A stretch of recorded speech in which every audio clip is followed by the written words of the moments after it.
never hurt anyone. He's fine. Stephen A., many have been praising Brian Flores of late, you being one of them.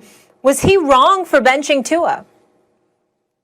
I personally think so. And that's not taking any praise away from him. He has a right to make the decision that he made, and it was just for one game, so I'm not overreacting to it. But to answer the question directly, I certainly feel he made the wrong decision. Let him go through it. He was going through it. He only completed 55% of his passes. What was the numbers here, Max? He completed 11 of 20 passes for about 83 yards. He was absolutely horrendous against that Denver defense, and we all know that. But nevertheless, it's one of those situations is that, again, it's about the marathon. It's not about the sprint. You elected to put him in the game, even though Ryan Fitzpatrick was rolling. So when you did that and you made that shift and you made that change, you made it because it was about the future. Well, guess what? This is a part of that. Why compromise that in any way? I'm not saying that it definitely will because we don't know, but why take that chance in my estimation? Let him go through it. Let him suffer. If you can throw him into the Lions den in his very first game against the Los Angeles Rams, and he only throws for 93 yards, and they win the game because Jared Goff stinks up the joint and commits 4 turnovers in the first half. Why weeks later, when obviously the game is still potentially winnable because it was close enough for you to come back from it, would you yank him? Let him go through what he went through, let him suffer the consequences, and let him try to work his way out of it because that would only facilitate additional growth. That's how I'm looking at that, and that's why I believe it was the wrong decision.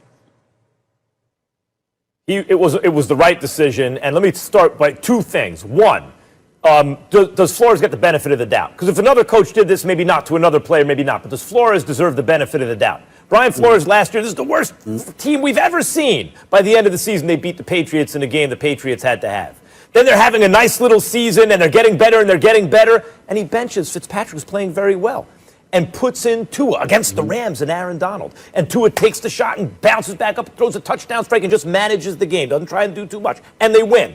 And then when he needs a shootout, he needs to win a shootout with Kyler Murray, he does that. And they just keep winning, right? So far to me, Brian Flores has earned the benefit of the doubt, right? So now, let's look specifically at this situation.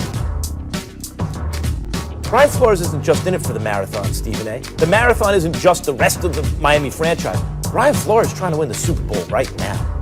Like, this Miami team has a real defense. And if they can do a few things, they got to get a little lucky, of course. But they can win the AFC East. They're one game behind Buffalo?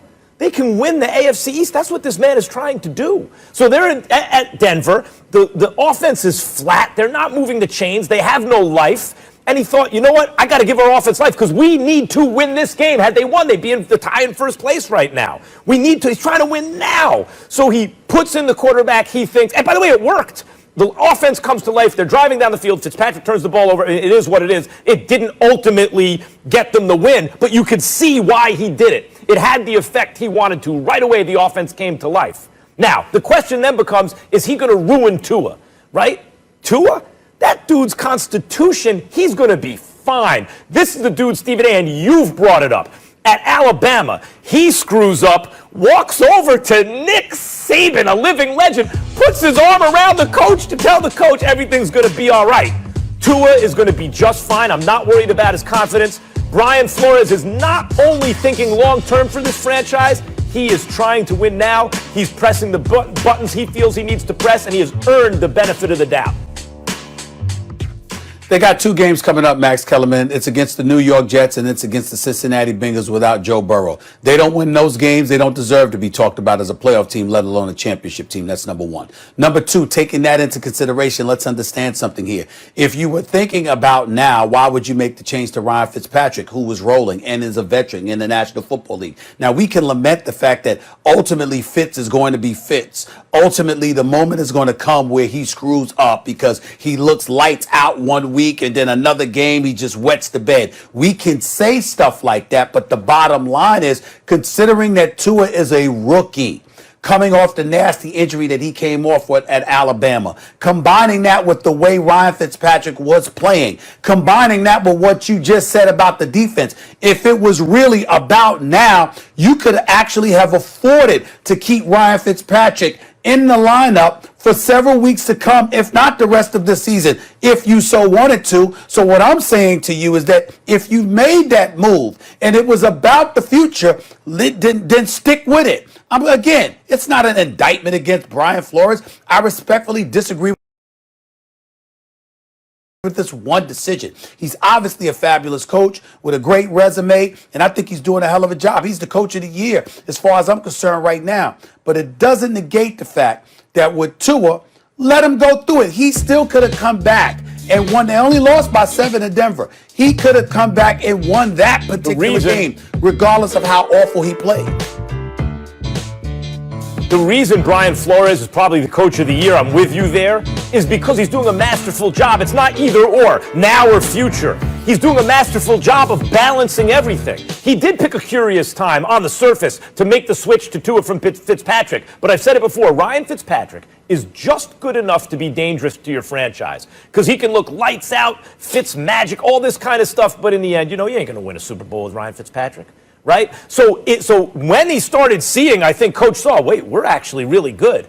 We might be able to do something here. And you want to develop the young quarterback so in year 2 he can take that jump on his rookie deal so you can try and win a Super Bowl on his rookie deal. That's a great window to try to do it. But I understand, but you have to develop him in year 1 so he can take the jump in year 2. But the point is, he thought it gave them a better chance to win now and later. And it worked. Stephen A., the proof is in the pudding. They were winning. They beat the Rams. They won 1-1. And then when he felt he needed to win that Broncos game, he pushed that button. And I'm saying to you, listen to your very own point.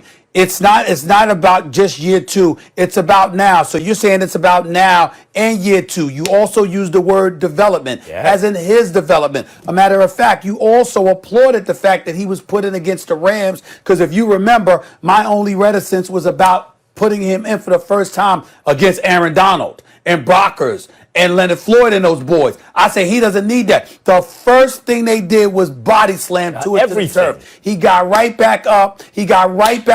And Brian Flores was like, that's what we wanted. We want that adversity because that's the only way he's going to learn. Okay, well, if that's the case, then why pull him out? Leave him in there because of the very reason they're also Brian trying Flores to just win the you put him in game. there in the first place.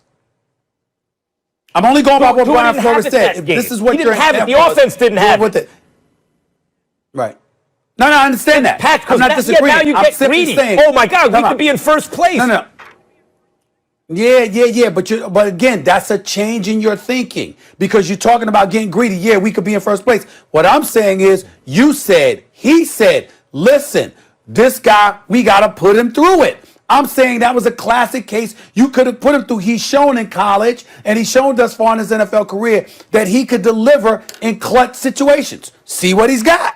All right. That's all I'm saying. Listen, he took 6 sacks by the Broncos. They saw what happened to Joe Burrow. Maybe they got nervous. They don't want their guy to get hurt. We will leave it there. It has been a tough year for so many people. Clay.